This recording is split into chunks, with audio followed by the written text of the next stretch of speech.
열플라즈마 토치와 기술 제일권 소개해드리고자 합니다. 첫 번째 챕터에서는 선형 플라즈마 토치의 기본 원리와 분류에 대해 자세히 다룹니다. 먼저 여기서 말하는 열플라즈마란 아크 방전 등을 통해 생성되는 초고온의 이온화된 가스 상태를 의미하며 소재 가공이나 합성 같은 다양한 산업 공정에 핵심적으로 사용되는 상태입니다. 그리고 이를 생성하는 장치인 선형 플라즈마 토치는 입력 전원과 전극 형상에 따라 구분되는데 특히 비이송식 방식은 토치 내부에서 아크 방전을 형성해 매우 안정적인 공정을 가능하게 한다는 특징이 있습니다. 선형 플라즈마 토치의 기본 원리와 구체적인 구조에 대해 하나씩 알아보겠습니다. 이번 장의 핵심 내용은 선형 플라즈마 토치의 방전 챔버 내부에서 발생하는 전기적, 물리적 현상을 분석하는 것입니다. 여기서 방전 챔버란 플라즈마 토치 내부에서 아크 방전이 일어나도록 한정된 공간을 말합니다. 이 챔버 내의 현상을 바탕으로 선형 플라즈마 토치를 어떻게 분류할 수 있는지 그 기준을 명확히 제시하겠습니다. 또한 산업 현장에서 쓰이는 플라즈마 토치와 화학 반응기의 구조적 특징을 다이어그램으로 확인하고 실제 운용 시 마주하게 되는 기술적 난제들까지 함께 심도 있게 다루겠습니다. 직류 플라즈마 토치의 방전 챔버는 열적 특성과 전기적, 물리적 특성이 동시에 작용하는 매우 복합적인 장치입니다. 특히 이곳에서는 전극 사이의 전위차가 발생해 기체에 절연이 파괴되면서 전류가 흐르는 현상인 전기 아크가 발생하는데 이 아크는 토치 내부로 주입되는 작동가스의 유동과 내외부의 자기장, 그리고 챔버의 구조적 요소들에 의해 직접적인 영향을 받습니다. 여기서 자기장이란 전류가 흐르는 도체 주변에 형성되는 힘의 영역으로 플라즈마의 거동을 결정짓는 중요한 요소가 됩니다. 특히 챔버 구성 요소에 인가되는 전압이 아크 자체의 전압과 서로 다르다는 점이 설계의 핵심 변수가 되므로 고효율 토치를 개발하기 위해서는 이러한 물리적 공정들에 대한 깊은 이해가 필수적입니다. 선형 플라즈마 토치의 구조를 보면 양끝단의 전극과 원통형 방전 챔버로 이루어져 있으며 가스는 보통 회전하는 선의 속도 성분을 가지고 유입됩니다. 분석의 핵심은 Z축을 따라 변화하는 에너지 생성량 EI와 벽면으로 전달되는 여류속 Q의 분포를 파악하는 것입니다. 여기서 여류속이란 단위 시간당 단위 면적을 통해 전달되는 열에너지의 양을 뜻합니다. 첫 번째 구간인 초기 영역에서는 아크가 중심축에 안정적으로 위치하며 그 주변을 저전도성 열층이 감싸고 있습니다. 이 열층은 고온의 아크 구력과 요부의 차가운 매질 사이에서 열전달을 막아주는 보호막 역할을 하며 덕분에 전기장의 세기를 나타내는 전개 강도가 낮게 유지되어 아크가 옆으로 흔들리는 현상이 거의 나타나지 않게 됩니다. 화면에 보이는 그림 자료를 통해 선형 플라즈마 토치의 기본 구성과 챔버축인 Z축을 따른 에너지 특성 분포를 함께 확인하겠습니다. 그림에서 번호 1번은 고속으로 분출되는 플라즈마 칩과 주변 유체 사이의 속도나 온도 차이가 발생하는 얇은 층인 경계층을 나타냅니다.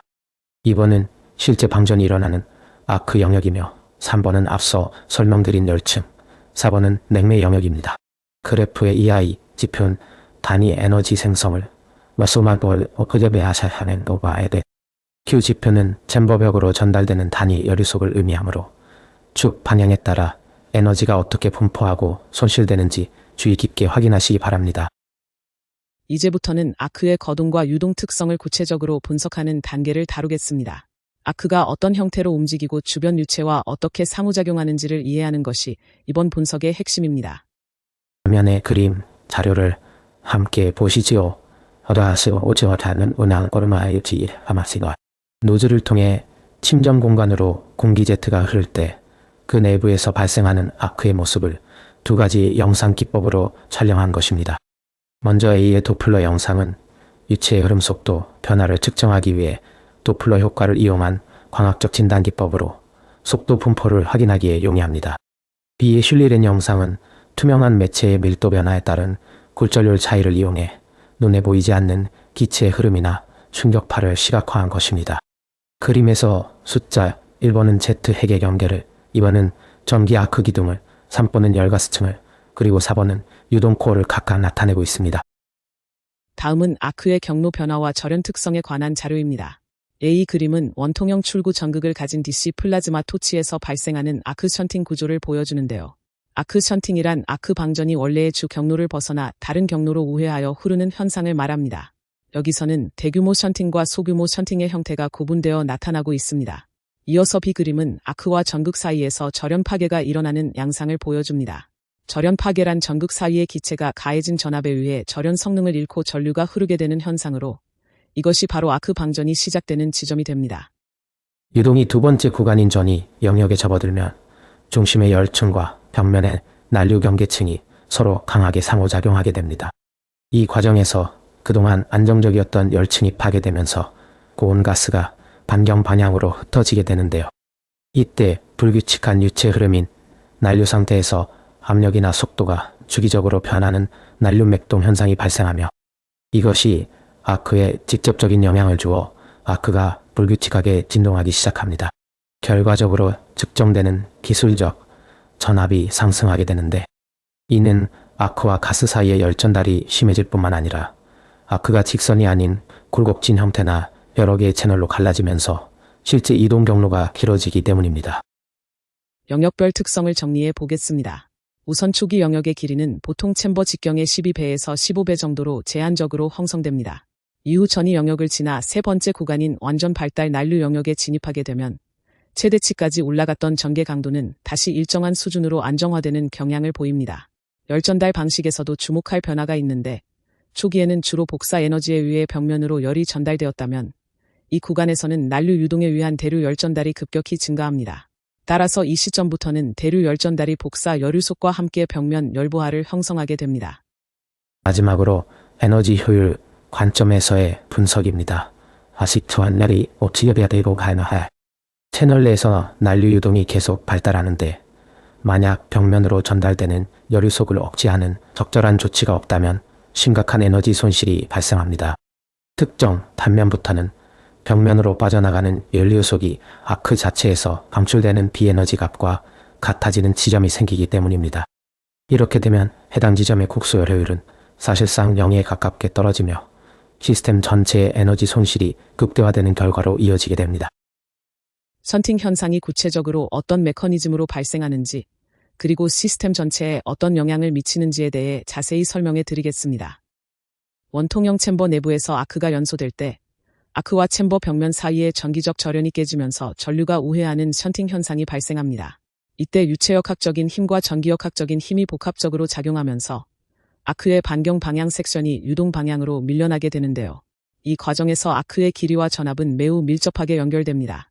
수식을 보시면 전체 전압U는 전극 근처의 전압 강화와 아크 길이에 따른 전기장 강도의 적분 값의 합으로 정의됩니다. 일반적인 전기 아크 발생기에서는 전극 근처보다 아크 기둥 자체에서 발생하는 전압 강화가 훨씬 지배적인 영향을 미친다는 점을 기억하시기 바랍니다. 화면에 보이시는 자료는 선형 플라즈마 토치에서 실제로 발생하는 아크 전압의 변화를 측정한 전형적인 오실로그램입니다. 전압이 일정하게 유지되지 않고 계속해서 변동하는 모습을 통해 션팅 현상의 실체를 확인하실 수 있습니다. 션팅이 일어나는 구체적인 과정을 분석해 보겠습니다. 전기장 강도가 일정하고 출구 전극의 전위가 0이라고 가정했을 때 아크의 전위 분포와 절연 파괴에 필요한 전압 곡선을 비교해 볼 수 있습니다. 여기서 중요한 점은 가스의 온도가 하류로 갈수록 높아지기 때문에 절연 파괴에 필요한 전압은 오히려 하류로 갈수록 낮아진다는 것입니다. 그러다 아크 기둥의 특정 지점과 전극 표면 사이의 전위차가 임계 전압인 U⁻보다 커지는 순간 절연 파괴가 일어나며 반경 방향으로 방전이 형성됩니다. 이렇게 새로운 채널이 생기면 기존 채널은 사라지고 다시 유동에 의해 밀려나면서 이 과정이 계속해서 반복되는 구조입니다. 이러한 션팅 현상은 플라즈마 토치 시스템 전체에 상당한 영향을 줍니다. 우선 아크 전압과 길이, 온도, 유동 속도 등의 맥동을 일으켜 결과적으로 아크의 전압 전류 특성이 하강하는 형태를 띠게 만듭니다. 션팅은 규모에 따라 두 가지로 나뉘는데 대규모 션팅은 시스템 전반에 큰 변동을 주도하고 소규모 션팅은 전극 표면에서 발생해 전극 재료의 침식 속도에 직접적인 영향을 줍니다. 특히 아크 루프 내에서 발생하는 아크2 아크 션팅 역시 주요한 침식 원인이 됩니다. 참고로 소규모 션팅으로 인한 전압 맥동은 대규모 션팅 때보다 진폭과 주파수가 약 10배 정도 차이가 나는 특성이 있습니다. 가스 와류 안정화 방식의 선형 플라즈마 토치에서도 션팅으로 인해 아크 전압이 일시적으로 변동하는 것을 볼 수 있습니다. 그림 4의 오실로그램을 보시면 대규모 전압 맥동인 1번과 소규모 션팅에 의한 미세 맥동인 2번이 명확히 구분됩니다. 특히 전극의 침식률은 아크 스포디 전극 표면의 한 지점에 머무는 시간에 의해 결정되는데요. 약 10의 -4승초라는 매우 짧은 시간일지라도 스폿 영역에 높은 여류속이 집중되면 금속 내부에서 물리적, 기계적 변화가 일어나며 침식이 진행됩니다. 전극의 재료적 특성이 전체 시스템의 성능과 수명에 어떤 영향을 미치는지, 그리고 현재 사용되는 토치들이 어떤 기준으로 나뉘는지 그 체계를 하나씩 짚어보겠습니다. 냉각 전극 내부에서는 온도 차이가 매우 급격하게 발생하는 온도 구배 현상이 나타나는데 이로 인해 강한 열탄성 응력이 발생하며 결국 금속에 균열이 생기게 됩니다. 이렇게 생긴 균열 사이에 가스 공동, 즉 빈 공간이 형성되면 열전도도가 급격히 떨어지면서 표면 온도가 치솟아 금속이 녹는 용융점에 도달하게 되죠. 따라서 우리는 두 가지 핵심 과제를 해결해야 합니다. 우선 스포드의 용융을 막기 위해 아크 영역과 루트 스포드이 어떻게 연속적으로 이동하는지 그 물리적 과정을 명확히 규명해야 하며 동시에 고열 부하 상황에서도 전이 형성이 적고 내구성이 뛰어난 특수 합금이나 복합 재료를 설계에 적용하는 것이 필수적입니다. 열플라즈마 생성 장치는 아주 오랜 기간 개발되어 온 만큼 축적된 데이터의 양이 굉장히 방대합니다. 하지만 데이터가 많다고 해서 효율적인 것은 아니기에 기존의 성과를 객관적으로 평가하고 앞으로의 기술적 방향을 잡기 위해서는 정밀한 분류 체계가 반드시 필요합니다. 특히 소비 전력과 작동가스, 그리고 압력 범위가 매우 다양하게 나타나는 선형 플라즈마 토치를 중심으로 분석해 보겠습니다. 방전 챔버 내부에서 일어나는 물리적 프로세스를 기준으로 복잡한 구조적 설계들을 크게 세 가지 주요 클래스로 분류하여 정리해 드리겠습니다. 화면의 그래프는 다양한 유형의 선형 플라즈마 토치에서 작동하는 아크의 VI, 즉 전압 전류 특성을 보여주고 있습니다.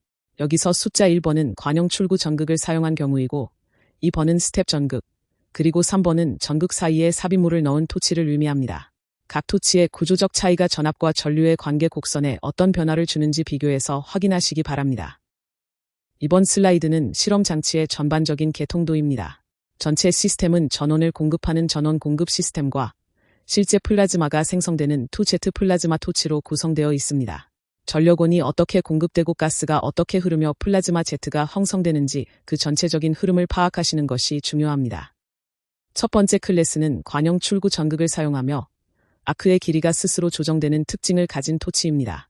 이 방식은 구조적 효율성 덕분에 산업 현장과 연구 분야에서 가장 널리 쓰이고 있으며 전압 전류 특성 곡선을 보면 아래로 떨어지는 하강 형태를 띠는 것을 알 수 있습니다. 평균 아크 길이는 단순히 전류나 챔버 직경, 가스 유량, 압력뿐만 아니라 사용하는 가스의 종류와 전극의 극성에 따라서도 결정됩니다. 특히 방전 채널의 과도 영역에서 발생하는 대규모 션팅 현상이 아크 길이를 변화시키는 핵심적인 물리적 메커니즘으로 작용하게 됩니다. 두 번째와 세 번째 클래스 토치의 특징입니다. 두 번째 클래스는 특정 전류 범위 내에서 평균 아크 길이가 일정하게 유지되는 것이 핵심인데요.